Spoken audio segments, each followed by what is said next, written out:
Istilah komunis memang tidak ada habisnya kalau dibicarain di Indonesia.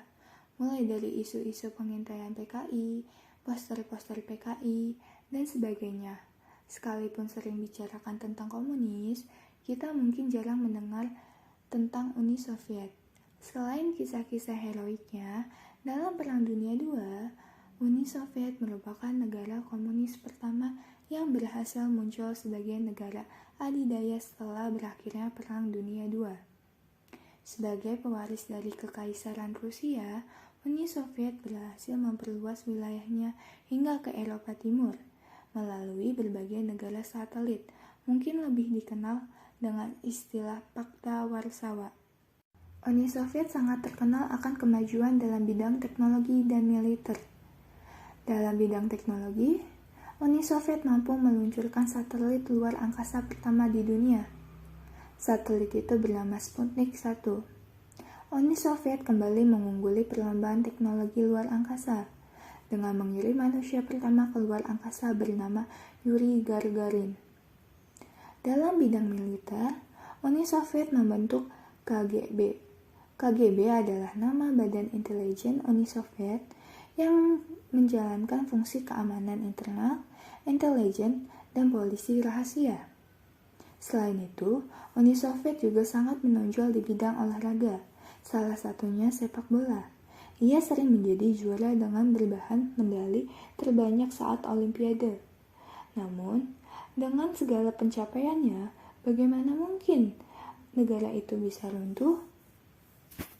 Assalamualaikum warahmatullahi wabarakatuh. Perkenalkan, nama saya Najwa Ilfa Mumtazah dari kelas 12 IPS 5. Di sini saya akan menjelaskan tentang bubarnya Uni Soviet. Pembahasan kita yang pertama adalah latar belakang runtuhnya Uni Soviet. Uni Soviet merupakan salah satu negara adikuasa pemenang Perang Dunia II. Pada tahun 1947 sampai 1991, Uni Soviet menjadi pusat dari aliansi negara komunis blok timur selama Perang Dingin. Hingga awal tahun 1991, Uni Soviet adalah negara dengan wilayah kekuasaan terbesar di dunia. Masa kejayaan Uni Soviet tidak mampu bertahan lama. Setelah 69 tahun berdiri, Uni Soviet mengalami keruntuhan pada Desember 1991. Keruntuhan Uni Soviet bermula dari kemerosotan ekonomi pada sekitar tahun 1980.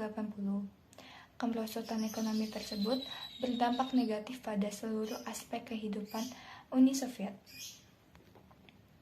Secara khusus, berikut faktor-faktor penyebab runtuhnya Uni Soviet. Yang pertama, pemerintah diktator komunis yang menindas dan totaliter. Kedua, kemunduran di bidang ekonomi. Ketiga, program Glasnost, Perestroika, dan demokratisasi. Dan yang keempat, gerakan etnonasionalisasi dari negara bagian yang ingin memisahkan diri dari Uni Soviet. Yang kedua, proses runtuhnya Uni Soviet. Mikhail Gorbachev sebagai Presiden Uni Soviet menerapkan perestroika atau restrukturisasi politik dan ekonomi untuk memperbaiki krisis Uni Soviet pada tahun 1985. Secara umum, kebijakan perestroika berusaha mengubah sistem komunisme menjadi lebih demokratis. Kebijakan perestroika mempunyai 3 prinsip utama, yaitu glasnost, keterbukaan, demokratisasi atau demokratisasi, dan rule of law. Kebijakan perestroika pada perkembangannya dianggap sebagai blunder yang mempercepat keruntuhan Uni Soviet.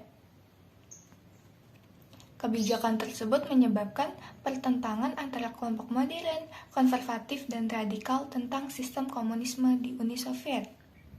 Selain itu, kebijakan perestroika juga memunculkan keinginan negara-negara bagian untuk memerdekakan diri dari Uni Soviet. Pada tahun 1990, kekuasaan komunis mulai runtuh di negara-negara bagian Uni Soviet. Mereka menganggap bahwa sistem komunisme telah hancur karena tidak mampu beradaptasi dengan perkembangan zaman.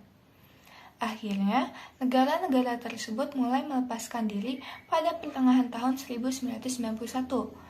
Uni Soviet secara resmi dibubarkan pada 25 Desember 1991, ditandai dengan mundurnya Presiden Mikhail Gorbachev. Yang ketiga, dampak runtuhnya Uni Soviet. Dampak positif: 1. Berakhirnya Perang Dingin antara blok Barat, Amerika Serikat, dengan blok Timur, Uni Soviet. 2. Paham komunis hilang yang berganti dengan paham demokratis.